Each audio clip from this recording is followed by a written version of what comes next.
Nifty और bank Nifty की range हो गई सर, लेकिन आज हमारे डेरिवेटिव साइड में किन स्टॉक्स पर हमारे इन्वेस्टर्स को या ट्रेडर्स को नजर बना के रखनी चाहिए सर?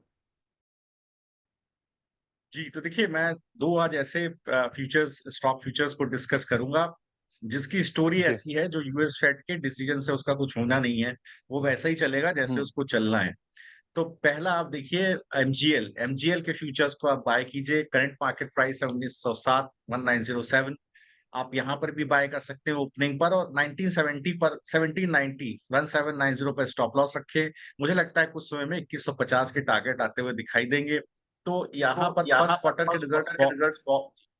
जी, फर्स्ट जी, क्वार्टर के फर्स्ट। रिजल्ट्स बहुत अच्छे आए थे। अगर आप देखेंगे तो सीएनजी में आप देखेंगे तो एक 11% का अपटिक हमें वॉल्यूम में देखने को मिला था। करीब 2.7 billion metric standard cubic metre per day का अ, यहाँ पर वॉल्यूम देखने को मिला था। डोमेस्टिक पीएनजी को देखें, यहाँ पर भी 10% की ग्रोथ देखने को मिली थी और इंडस्ट्रियल और कमर्शियल सीएनजी में भी 23% की ग्रोथ देखने को मिली थी। ओवरऑल EBITDA में 26% की ग्रोथ देखने को मिली थी। एनकरेजिंग क्या है? क्यों अगले क्वार्टर्स के नंबर अच्छे आ सकते हैं। लगभग 20,800 सीएनजी व्हीकल बॉम्बे में ऐड हुए, क्योंकि ये मेजरली बॉम्बे में ही इनका काम है। बॉम्बे और रायगढ़ डिस्ट्रिक्ट में इनका काम है। जी। 20,800 सीएनजी ऐड हुए और अगर आप देखें तो बजाज ने टू सीएनजी के टू व्हीलर मॉडल लॉन्च किया। टीवीएस के भी कुछ मॉडल सीएनजी में आने वाले हैं। तो मैनेजमेंट का मानना है कि सर आने वाले समय में नए कस्टमर सेगमेंट और वॉल्यूम ग्रोथ बढ़ती हुई दिखाई देगी। आने वाले समय में मैनेजमेंट का मानना है कि EBITDA मार्जिन करीब 10 से 12 रुपए पर अगर आप स्टैंडर्ड क्यूबिक मीटर मान के चले तो ये बनता हुआ दिखाई देगा। इसी बेस पर दूसरा स्टॉक पकड़ लीजिए आईजीएल।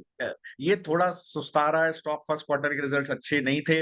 लेकिन फिर वही चीज़ है, दिल्ली के अंदर आप देखें तो म्यूटेड सेल्स आई थी। अगर आप दिल्ली के बाहर देखें तो डबल डिजिट सेल्स ग्रोथ देखने को मिली थी। तो अगेन बजाज मोटर्स का CNG power two wheeler launch हुआ है, टीवीएस के कुछ मॉडल्स आ रहे हैं, तो इसका भी पुश मैनेजमेंट को लगता है यहाँ देखने को मिलेगा।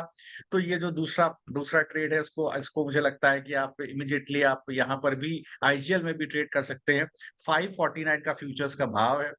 549 पर ही खरीदिए, स्टॉप लॉस लगाइए 516 516 615 भी 12% ऊपर और 643 17% ऊपर, ये 2 टारगेट है। तो यहाँ पर आप बाय ऑन डिप्स की स्ट्रेटजी भी रख सकते हैं। थोड़ा-सा सेफ रह सकता है क्योंकि अगर आप एलएनजी के प्राइसेज़ भी देखें, नेचुरल गैस के प्राइसेज़ भी देखें तो 31% साल में टूटे हैं, मोर और लेस एक जगह पर सस्टेन्ड है, तो इसका फ़ायदा कंपनी को मिलता हुआ दिखाई दे सकता है।